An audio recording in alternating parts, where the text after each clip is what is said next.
ఏ తెల్ల తెల్లని పాలధారలల్ల పల్లె తెల్లారుతుంటదిరా గుళ్ళోని గంటలు కాడెట్ల మెడలోన జంటగా మోగుతూ ఉంటాయిరా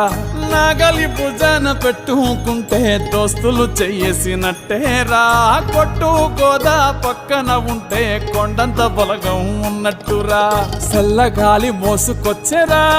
సేను శిలకల ముచ్చట్లు దారి పొడుగు సెట్ల కొమ్మలా రాలుతున్న పూల సప్పట్లు గట్టి మోపులు కాల్వ గట్టులు చెమట సుక్కల్లో తడిసిన ఈ మట్టి గంధాల పల్లెటూరు దీని తీరే అమ్మ తీరు కంగులోన కాసి పెట్టి కొడుకుకిచ్చే